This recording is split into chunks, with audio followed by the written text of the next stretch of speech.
दोस्तों, आज की इस वीडियो में हम बात करेंगे भारत के एक महान स्वतंत्रता सेनानी भगत सिंह के जीवन परिचय के बारे में। भगत सिंह का जन्म 28 सितंबर 1907 को पंजाब के बनगा गांव में हुआ था। वे एक स्वतंत्रता सेनानी थे जिन्होंने ब्रिटिश राज के खिलाफ लड़ाई में महत्वपूर्ण भूमिका निभाई थी। उनका परिवार भी क्रांतिकारी विचारों से प्रेरित था। भगत सिंह ने अपनी पढ़ाई लाहौर में की थी और जल्द ही वे भारतीय राष्ट्रीयता आंदोलन में सक्रिय हो गए। वे Hindustan Socialist Republican Association (HSRA) के प्रमुख सदस्य बने और उन्होंने कई क्रांतिकारी गतिविधियों में हिस्सा लिया। 1928 में लाला लाजपत राय पर पुलिस के लाठीचार्ज से मौत के बाद भगत सिंह ने ब्रिटिश पुलिस अफसर जॉन सॉन्डर्स की हत्या की। इस घटना के बाद उन्होंने अपने क्रांतिकारी कार्यों को और तेज कर दिया।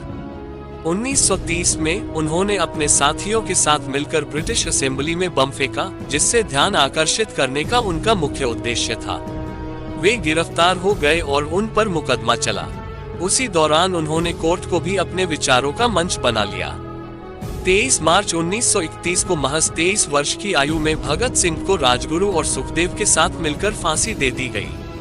उनकी मृत्यु ने पूरे भारत में एक नई क्रांति की लहर पैदा कर दी और उन्हें भारतीय स्वतंत्रता संग्राम के एक अमर नायक के रूप में स्थापित कर दिया। उनका नारा इनकलाब जिंदाबाद भारतीय स्वतंत्रता संग्राम की एक प्रेरणादायक पुकार बन गया। उनका सबसे प्रभावशाली कार्य उनका जेल में लिखा गया निबंध जेल नोटबुक है। इसमें उन्होंने विश्व इतिहास, दर्शन और विभिन्न आर्थिक सिद्धांतों का अध्ययन किया था। भगत सिंह ने अपने लेखन में ये दर्शाया कि उनका लक्ष्य केवल ब्रिटिश राज से मुक्ति प्राप्त करना नहीं था, बल्कि एक समाजवादी समाज की स्थापना करना भी था, जहां सभी नागरिकों को समान अधिकार और अवसर प्राप्त हों।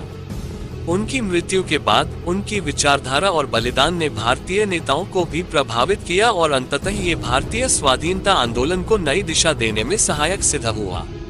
आज भी भगत सिंह भारतीय जनता के लिए एक प्रेरणा स्रोत हैं, जिनकी वीरता और सिद्धांतों को याद किया जाता है।